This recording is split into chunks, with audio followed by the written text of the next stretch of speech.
প্রিয় দর্শক, বাংলাদেশ টেলিভিশনের নিয়মিত আয়োজন খবর প্রতিদিন দেখবার আমন্ত্রণ জানাচ্ছি। আজ খবর প্রতিদিনের সাপ্তাহিক বিশেষ আয়োজন। আজকের এই বিশেষ আয়োজনে আমাদের মাঝে স্টুডিওতে উপস্থিত হয়েছেন বিশিষ্ট লেখক ও গবেষক বীর মুক্তিযোদ্ধা হারুন হাবিব। হারুন হাবিব, আপনাকে স্বাগত জানাচ্ছি। আমাদের সাথে অনলাইনে সংযুক্ত হয়েছেন বিশ্ববিদ্যালয় মঞ্জুরি কমিশনের সাবেক চেয়ারম্যান অধ্যাপক আব্দুল মান্নান। অধ্যাপক আব্দুল মান্নান, আপনাকেও স্বাগত জানাচ্ছি। আরও সংযুক্ত হয়েছেন বিশিষ্ট সমাজতত্ত্ববিদ ও গবেষক খন্দকার সাখাওয়াত আলী। খন্দকার সাখাওয়াত আলী, আপনাকেও স্বাগত জানাচ্ছি। দর্শক, এ পর্যায়ে বাংলাদেশ টেলিভিশন সহ কয়েকটি টেলিভিশনের প্রচারিত সংবাদ বিবরণীর নির্বাচিত অংশ আপনাদের সামনে উপস্থাপন করছি।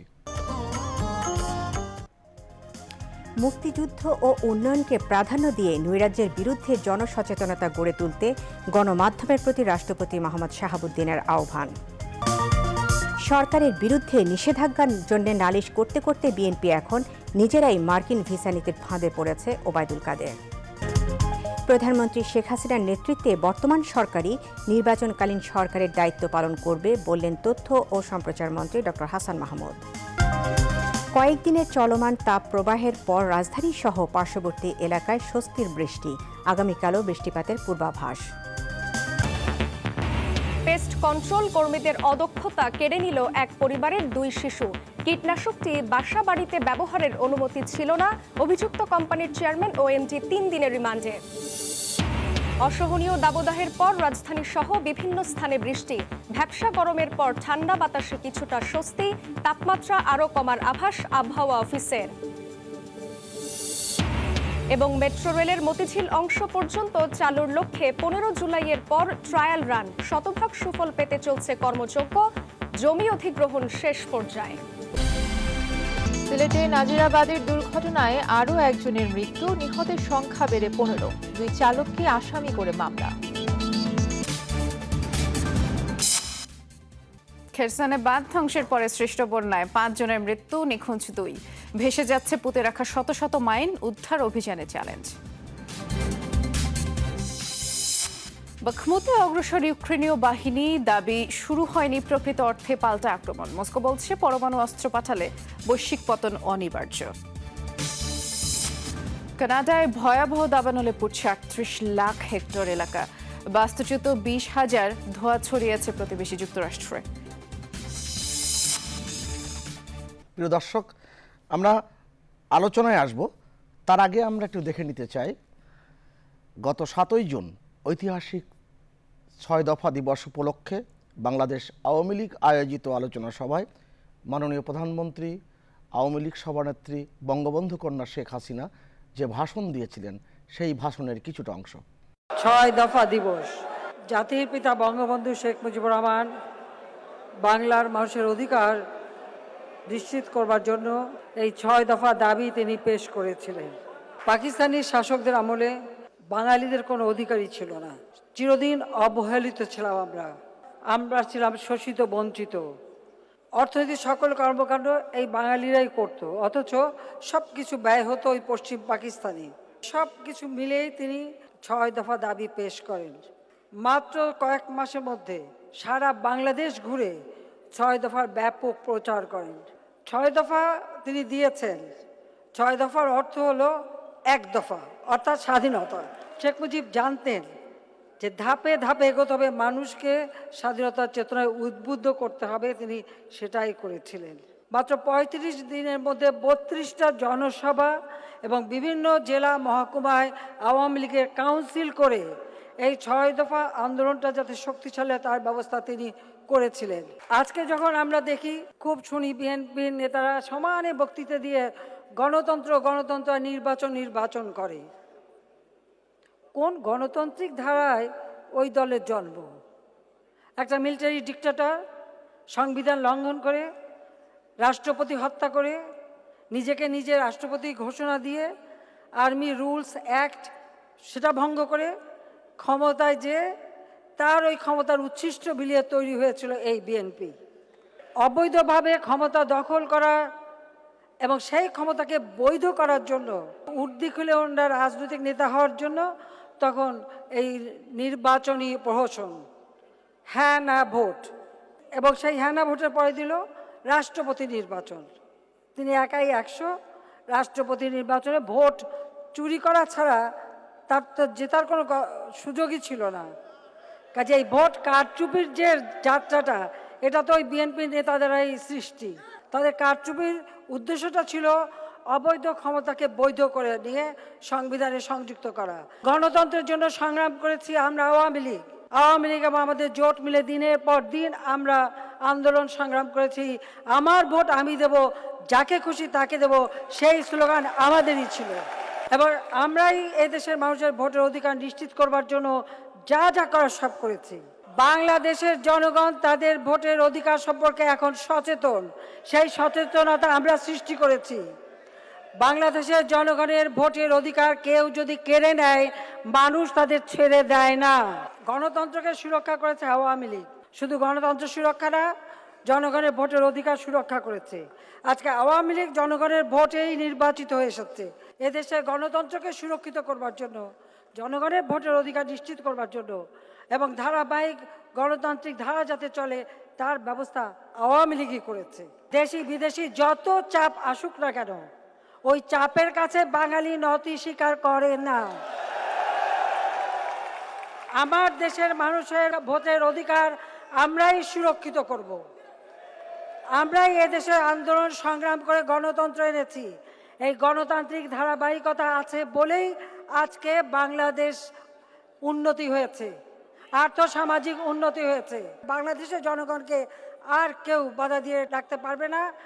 আমরা গণতান্ত্রিক ধারা যাতে অব্যাহত থাকে, জনগণের ভোটের অধিকার যাতে নিশ্চিত থাকে, এদেশের মানুষ যেন আজকে যেমন 14 বছরে বাংলাদেশটা পাল্টে গেছে, 41 সালের মধ্যে স্মার্ট বাংলাদেশ আমরা গড়ে তুলব।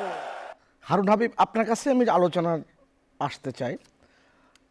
আমি শুধু একটু যোগ করি, এই বাঙালির মুক্তির সনদ 6 দফা, এটার ধারাবাহিকতায় আগরতলা ষড়যন্ত্র মামলা নামে পরিচিত, যেটা প্রকৃত অর্থে রাষ্ট্র বনাম শেখ মুজিবুর রহমান এবং অন্যান্য 11 দফা আন্দোলন, 69-এর গণ অভ্যুত্থান, 70-এর নির্বাচন, 71-এর মহান মুক্তিযুদ্ধ এবং সর্বশেষ বিশ্ব মানচিত্রে স্বাধীন সার্বভৌম বাংলাদেশ।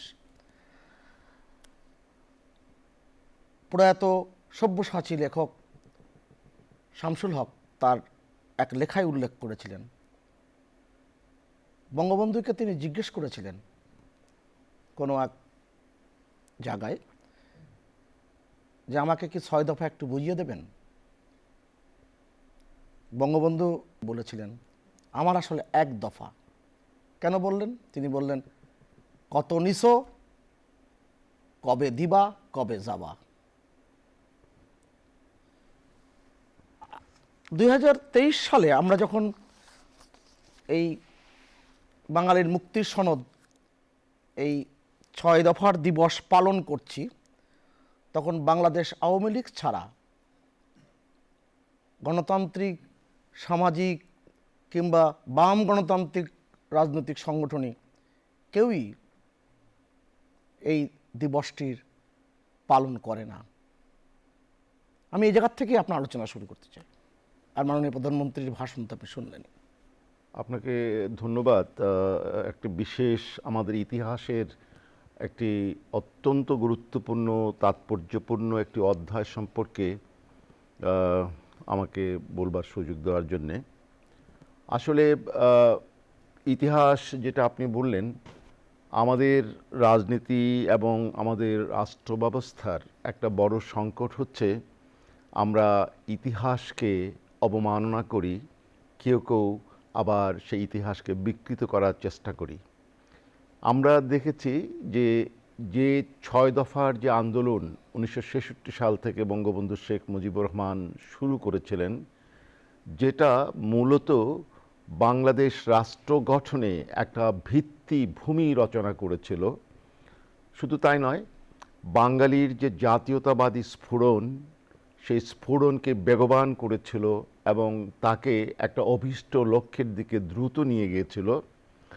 সেই 6 দফা কোনো একটি বিশেষ 6 দফার ইতিহাস কোনো একটি বিশেষ রাজনৈতিক দলের বা কেবলমাত্র বাংলাদেশ আওয়ামী লীগের একার পালনের বিষয় নয়।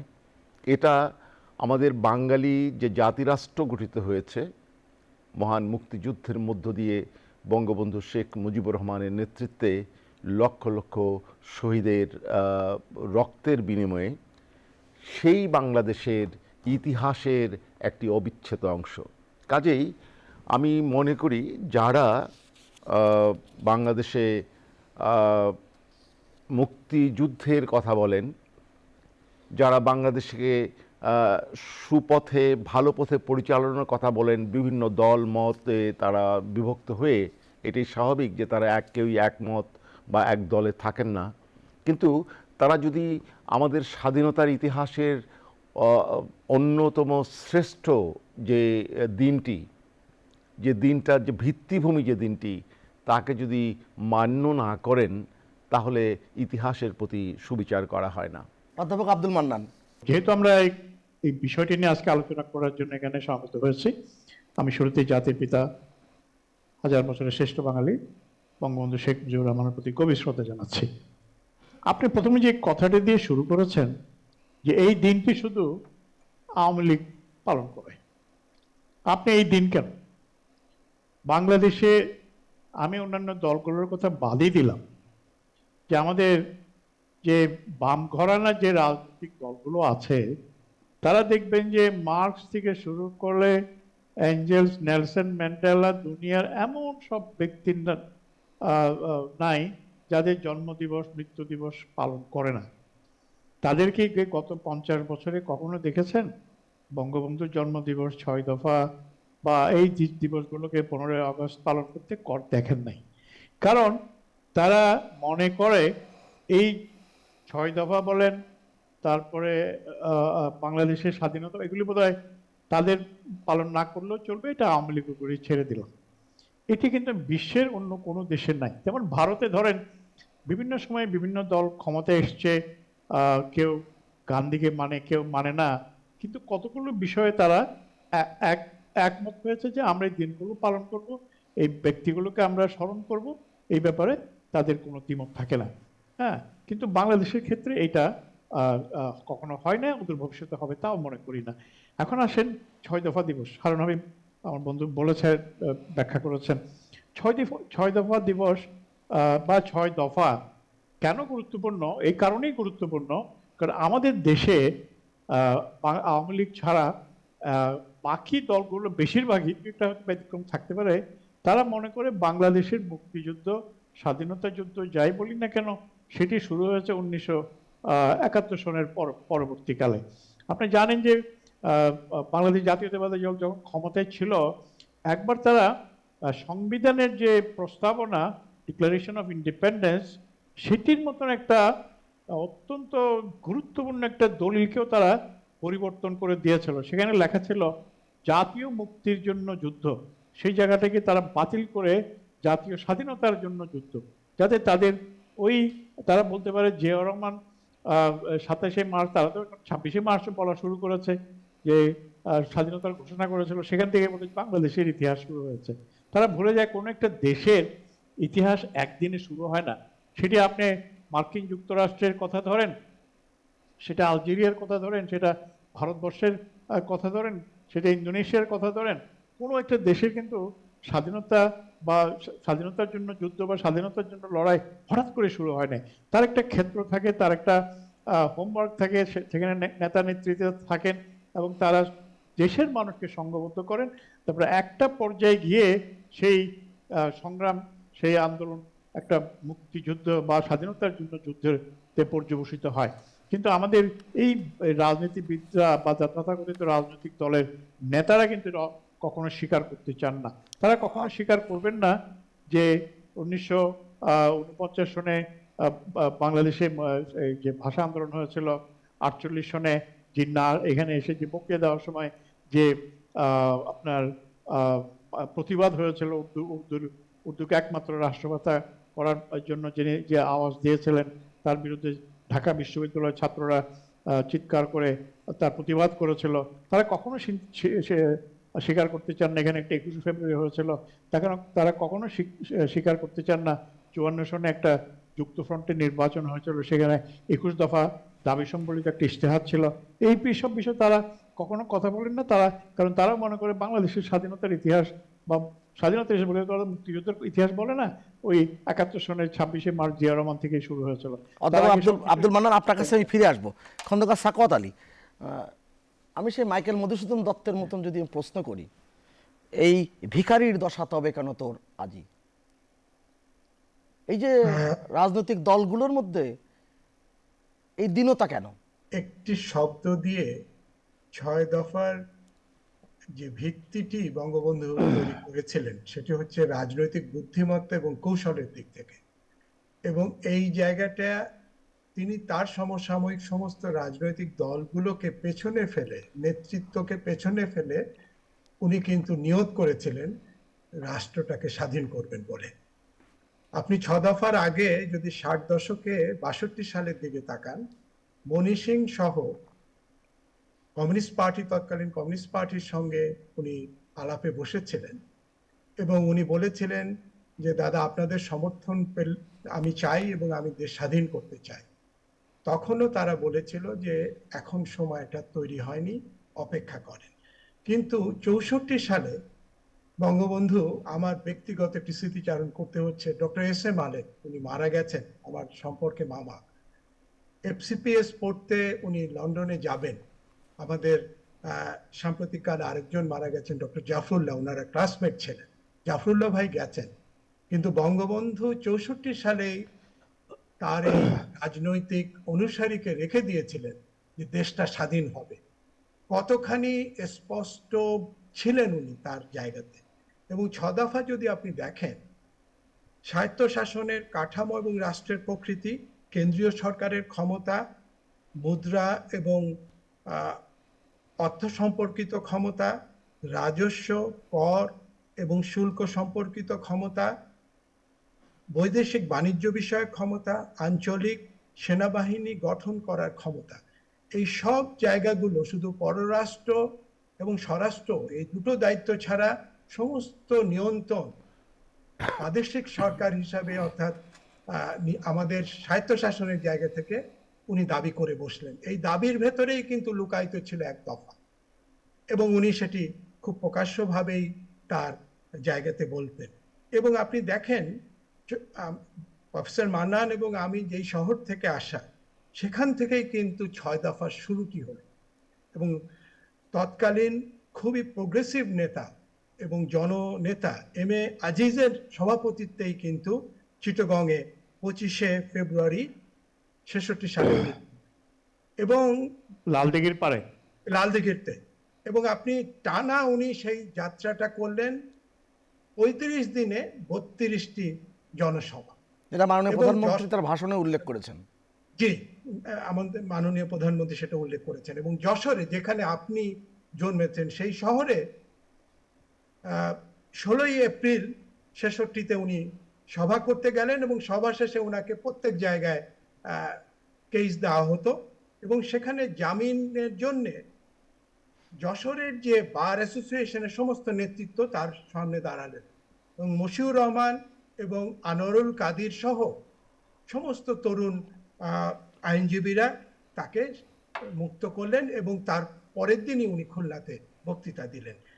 এবং এই জায়গা থেকে স্পষ্ট হয়ে যায় যে বঙ্গবন্ধুর রাজনৈতিক কৌশলের দিক থেকে উনি রাজনীতিটা তৈরি করতে সমর্থ হয়েছিলেন, এবং এই চ্যালেঞ্জটা নেওয়ার ক্ষমতাই নেতৃত্ব থেকে নেতৃত্বের আলাদা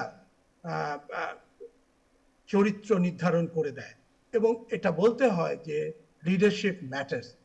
এবং 70-এর দশকে যে ভূমিকাটি রেখেছিলেন, আমরা 80-র দশক থেকে কিন্তু একই জায়গায় দেখছি যে সমসাময়িক নেতৃত্বকে চ্যালেঞ্জ করেই সমস্ত প্রতিকূলতাকে যখন জয় করার তীব্র ক্ষমতা কোনো ব্যক্তির ভেতরে থাকে, চ্যালেঞ্জকে যিনি অপরচুনিটি তৈরি করতে পারেন, তিনি কিন্তু নেতা হয়ে ওঠেন।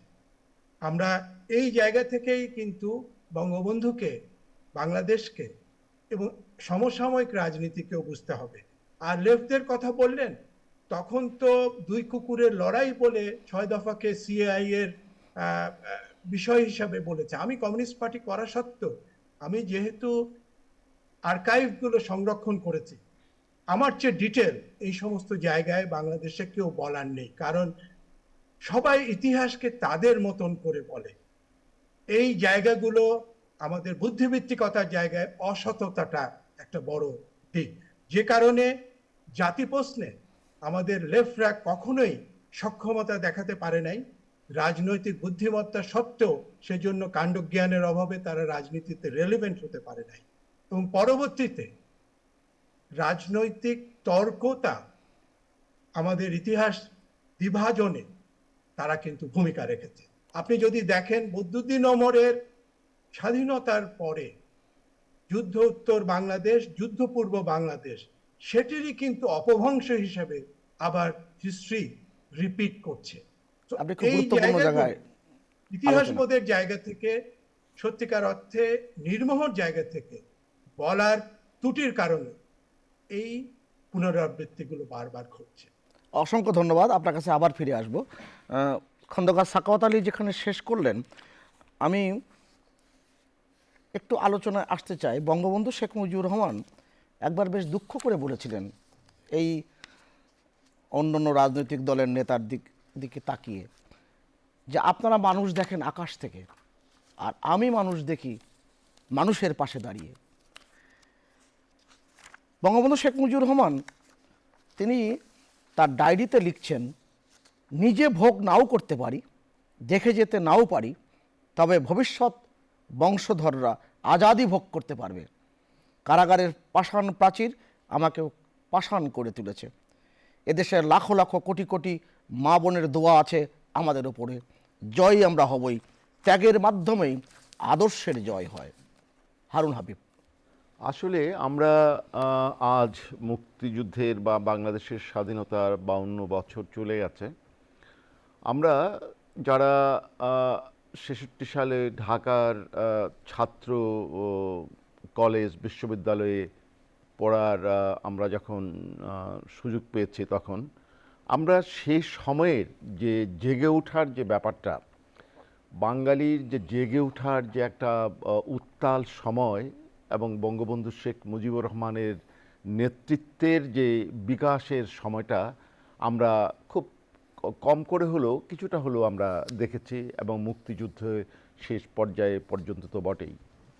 আমি যে কথাটা বলতে চাই, যে বঙ্গবন্ধু শেখ মুজিবুর রহমান বাংলাদেশের বাঙালিদের জন্যে এই পাকিস্তান রাষ্ট্র কাঠামো যে বাঙালি 56% ছিল, সেই যে নিষ্পেষিত বাঙালি, সেই যে আপনার পাকিস্তানের অবাঞ্ছিত যে বাঙালি জনগোষ্ঠী, তাদেরকে যেভাবে তিনি এই 6 দফার মাধ্যমে আত্মসচেতন করেছেন, তাদের মুখের ভাষা দিয়েছেন এবং তাদের গৌরবান্বিত করেছেন, এবং একটি শেষ পর্যন্ত একটি সশস্ত্র সংগ্রামে ঝাঁপিয়ে পড়তে উদ্বুদ্ধ করেছেন, বর্ণ, জাতি, ধর্ম, বর্ণ নির্বিশেষে, এটা বোধহয় বঙ্গবন্ধু শেখ মুজিবুর রহমানের পক্ষেই সম্ভব হয়েছিল।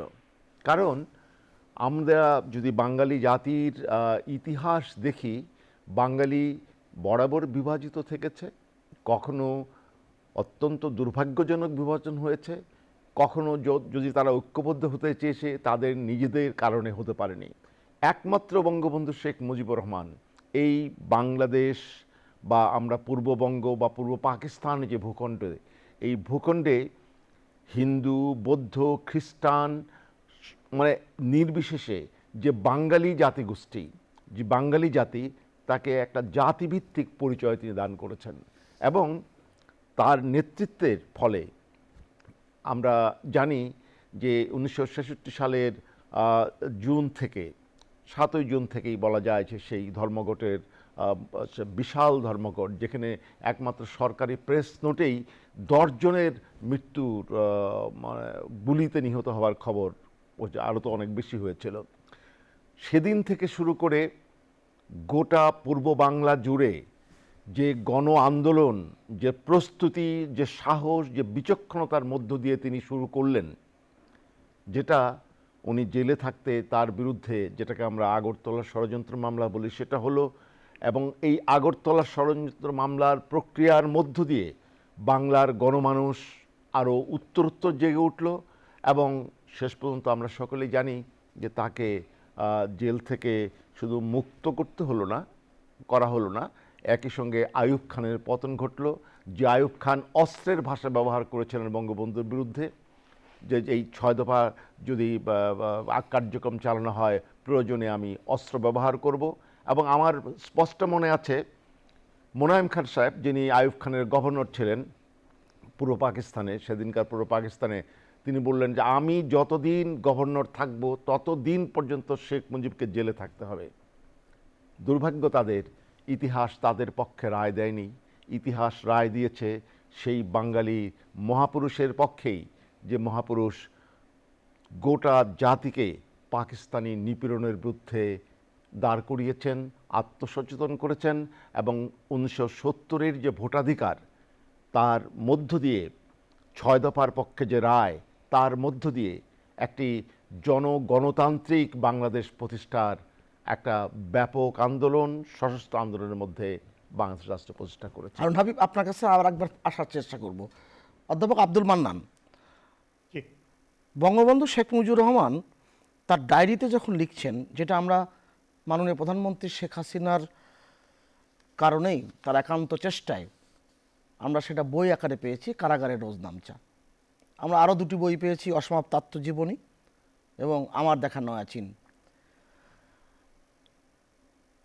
লিখছেন বঙ্গবন্ধু আজ থেকে 57 বছর আগে, আগামীকাল ধর্মঘট, ব্র্যাকেটে লিখেছিলেন 7ই জুন, পূর্ব বাংলার জনগণকে আমি জানি হরতাল তারা করবে, রাজবন্দীদের মুক্তি তারা চাইবে, 6 দফা সমর্থন করবে। মানুষের প্রতি তার যে অগাধ বিশ্বাস এবং মানুষও তার প্রতি যে ভালোবাসা করেছিল, ভালোবাসা দেখিয়েছিল, সেটা তো আমরা তার ইতিহাস পাঠ করলেই জানি। মাননীয় প্রধানমন্ত্রী তার বক্তব্যে খুব স্পষ্ট করে এগুলো বলেছেন। এই জায়গায় যদি আপনি একটু বিস্তৃত করেন। মহানগরের আওয়ামী লীগের বিভিন্ন শাখা, আওয়ামী লীগের শাখা আছে, আবার অঙ্গ সংগঠনেরা, ছাত্রলীগ আছে, যুবদল আছে, কৃষক লীগ আছে, শ্রমিক সংগঠন আছে। আপনি ওই যে সময়টার কথা বলছেন, কিন্তু তখন এত অঙ্গ সংগঠন ছিল না, আর এত মানে মাইক্রো লেভেল, একেবারে গ্রাউন্ড লেভেলে এত আওয়ামী লীগের সংগঠন ছিল না, কিন্তু বাঙালি ছিল। সেই বাঙালি বেশিরভাগই রাজনীতির সাথে, কোনো রাজনৈতিক দলের সাথে তাদের সম্পৃক্ততা ছিল তেমন কিন্তু না, কিন্তু একজন ব্যক্তির প্রতি তাদের অগাধ বিশ্বাস ছিল, আস্থা ছিল, সেটি ছিল বঙ্গবন্ধু শেখ মুজিবুর রহমান। তারা সবসময় এটাই বিশ্বাস করতেন যে তারা যে পাকিস্তানের সে 23 বছরের শাসনের সময় বা শুরু থেকে যে শোষণের শিকার হচ্ছেন, তারা যে নিগ্রহের শিকার হচ্ছেন, তারা যে বৈষম্য শিকার হচ্ছেন, তাদের কথা বলার জন্য তেমন কোনো মানুষ তারা হাতের কাছে পান না। একমাত্র বঙ্গবন্ধুই বা শেখ মুজিব তখনকার দিনে তিনি সব সময় বলেন, তিনি সবসময় তাদের পাশে থাকেন। এবং যখন বঙ্গবন্ধু আপনি জানেন যে এই হরতালের কথা যেটা আপনি বললেন, তার আগে কিন্তু দেশব্যাপী এত বড় আকারে কোনো হরতাল তেমন একটা হয়নি। বিশেষ করে যে শ্রমিকদের সেখানে অংশগ্রহণ তেমন একটা হয়নি। বিভিন্ন জায়গায় হয়তো দাবি দাওয়া নিয়ে আন্দোলন হয়েছে, কিন্তু একটা ব্যাপক হারে পুরো বাংলাদেশ জুড়ে সব দলের, সব মতের মানুষ একসাথে হয়ে সে রাজনীতি করুক বা না করুক, তারা একত্রিত হয়েছে, তারা হরতালটি করেছিল। এবং বঙ্গবন্ধু যে কথাটা বললেন, তিনি বিশ্বাস করেছেন যে মানুষ হরতাল করবে, মানুষ তার সাথে আছে। কারণ আপনি দেখবেন যে বঙ্গবন্ধু আজীবনের একটা বড় তার উক্তি হচ্ছে, আমার দেশের মানুষ আছে, তারা আমার উপর আস্থা রাখে, আমি তাদের উপর আস্থা রাখি, আমি তাদেরকে ভালোবাসি, তারা আমাকে ভালোবাসে। এটা অনেকবার অনেকভাবে কোট করা হয়েছে। কিন্তু তার বিশ্বাস ছিল, কে আওয়ামী লীগ করলো বা করলো না, সে সময় জানেন যে আপনি আরেকটি বড় দল ছিল মৌলানা ভাসানীর ন্যাশনাল আওয়ামী পার্টি, সেটিও কিন্তু ছিল, কিন্তু তারা সেভাবে 6 দফা, আপনি জানেন মৌলানা ভাসানী এমনকি এটাও বলেছিলেন 6 দফা হচ্ছে সিএএ রচিত একটা দলিল, এটাও তিনি বলতে কসুর করেন নাই। কিন্তু সাধারণ মানুষ তারা বঙ্গবন্ধুর উপরেই আস্থা রেখেছিল এবং সেই দিন তারা হরতাল করেছিল।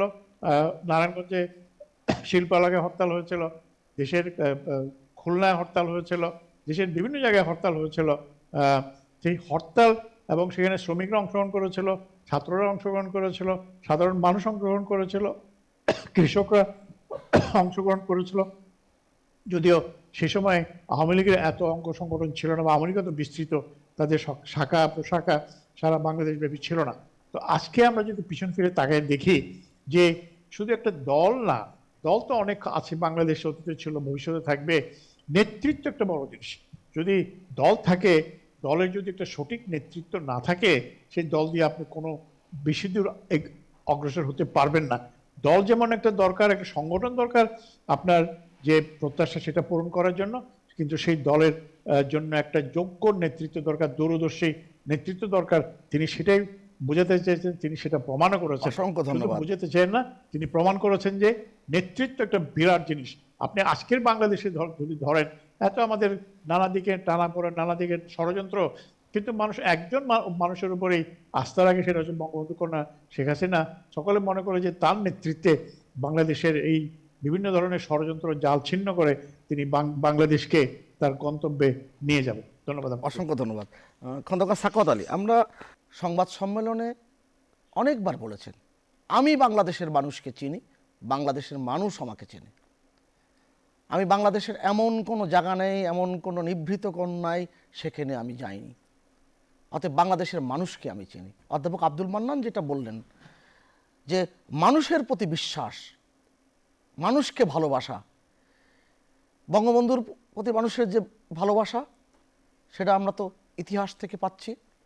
আমরা দেখেছি ভ্যান চালক জমি কিনে থুয়ে গেছে, একজন রিক্সা চালক জমি কিনে থুয়ে গেছে, তার স্ত্রীর কাছে দলিল দিয়ে গেছে যে বঙ্গবন্ধুর কন্যার জন্য এই দলিলটা রেখে গেলাম।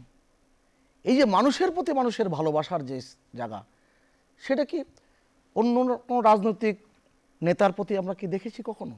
বঙ্গবন্ধু কন্যার প্রতি যে মানুষ ভালোবাসা দেখিয়েছে, তা কি কখনো দেখিয়েছে? খন্দকার সাখাওয়াত আলী, এটা অর্জনের বিষয়, এবং এটা তৈরি হয় যখন পরস্পরের ভেতরে আস্থার সম্পর্কটা তৈরি হয়, এবং তখনই কিন্তু দলকে ছাড়িয়ে জাতীয় নেতা হয়ে ওঠে। আপনি দেখবেন যে ৬ দফার পরে বুদ্ধিভিত্তিক জায়গা থেকে বঙ্গবন্ধু এই যে আঞ্চলিক বৈষম্যের প্রশ্নে নুরুল ইসলাম, অর্থনীতিবিদ নুরুল ইসলাম মারা গেছেন, এই পুরো জেনারেশনটাকে, তখন তারা কিন্তু সব বিশুদ্ধ তরুণ, টকবগে তরুণ, তাদেরকে উনি সংগঠিত করতে পেরেছিলেন। এবং সোনার বাংলা শ্মশান কেন, এই শব্দটা এখনো কতটা প্রাসঙ্গিক, এখনো কিন্তু মানুষ দিয়ে যাচ্ছে এবং সম্পদ কিন্তু পাচার হয়ে যাচ্ছে।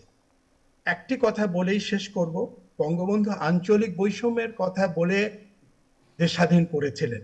দেশ স্বাধীন হওয়ার পর এক দেশ দুই সমাজ যে বৈষম্য তৈরি হয়েছে, এইটা যে মধ্যবিত্ত বাংলাদেশ তৈরি করেছে, তারা কিন্তু আজকে সেই বাংলাদেশকে ধারণ করে না।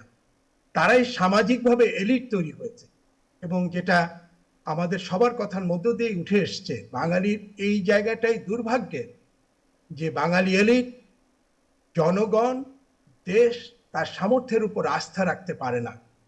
এবং শেষ করব একটি কথা বলে, বঙ্গবন্ধু ৬ দফার মধ্যেই কিন্তু ভূ রাজনীতির ভবিষ্যৎটা দেখে গেছেন। সেটি কি, যে আমাদের যে সমুদ্র, সেই সমুদ্রকে কেন্দ্র করে আমাদের অর্থনীতি হবে এবং তাকে সংরক্ষণ করতে হবে। সেই জন্য নৌবাহিনীর সদর দফতরটি উনি চট্টগ্রামেই দাবি করেছিলেন। আজকে কিন্তু বঙ্গোপসাগরকে নিয়ে নতুনভাবে ভূ রাজনীতি যেটি চলছে, সেটির পাল্টা জবাব দেওয়ার জন্য আমাদের জন্য চাই চ্যালেঞ্জকে অপরচুনিটি হিসেবে নেওয়া, দেশের সমৃদ্ধি, নিজস্ব সক্রিয়তা, উন্নয়নের ধারাবাহিকতা এবং দেশের স্বাধীনতা টিকিয়ে রাখতে হলে ধন্যবাদ, ইস্পাতদৃঢ় নেতৃত্বের পেছনেই পুরো বাংলাদেশকে দাঁড়াতে হবে। বঙ্গবন্ধু শেখ মুজিবুর রহমান 1974 সালে, সেটি হবে তার প্রতি শ্রদ্ধা। 1974 সালে সমুদ্র আইন করেছিলেন, এবং তার অনেক পরে 1982 সালে জাতিসংঘ সেই সমুদ্র আইন করেছিল। আপনি যথার্থই বলেছেন। হারুন হাবিব, আমরা অনুষ্ঠানের প্রায় শেষ প্রান্তে এসে গেছি।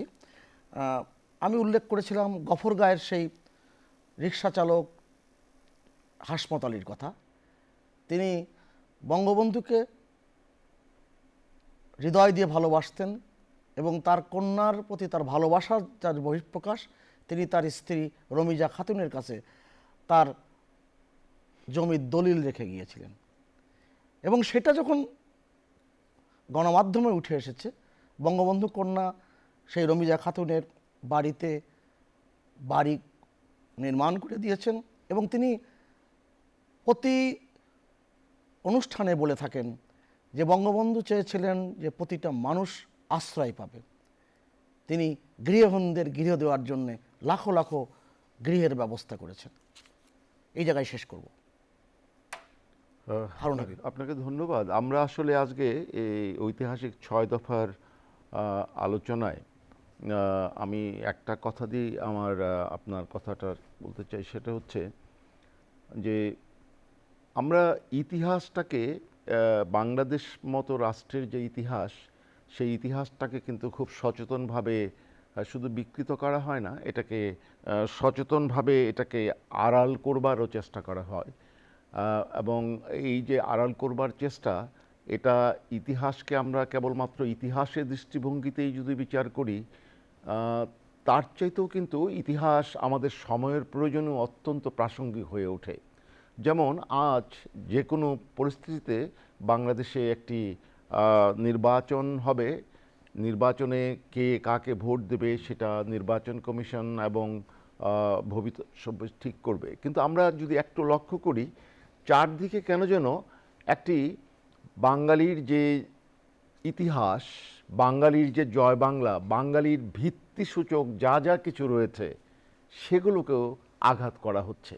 কাজেই যাদের ভিতরে বাংলাদেশ বোধ জাগ্রত হয়নি। হ্যাঁ, তো কাজেই আমার যেটা মনে হয় যে আমরা যে চ্যালেঞ্জ বঙ্গবন্ধু শেখ মুজিবুর রহমান গ্রহণ করেছিলেন পাকিস্তানি শাসক গোষ্ঠীর বিরুদ্ধে, এবং যে চ্যালেঞ্জ বঙ্গবন্ধুর কন্যা শেখ হাসিনা গ্রহণ করেছিলেন মুক্তিযুদ্ধের লুণ্ঠিত যে ইতিহাস, যে গৌরব, তাকে পুনরুদ্ধারের জন্যে, যে চ্যালেঞ্জ তিনি গ্রহণ করেছিলেন মুক্তিযুদ্ধের যে যুদ্ধাপরাধী বা মানবতার বিরুদ্ধে যে অপরাধীরা, তাদের দণ্ড দেওয়ার ব্যাপারে, বিচারের ব্যাপারে, সে চ্যালেঞ্জ বাংলাদেশের মাটিতে বঙ্গবন্ধুর রক্ত গ্রহণ করবে, এই প্রত্যাশা তো আমাদের মতো মানুষ আমরা সকলেই করতে পারি। আপনাকে অসংখ্য ধন্যবাদ।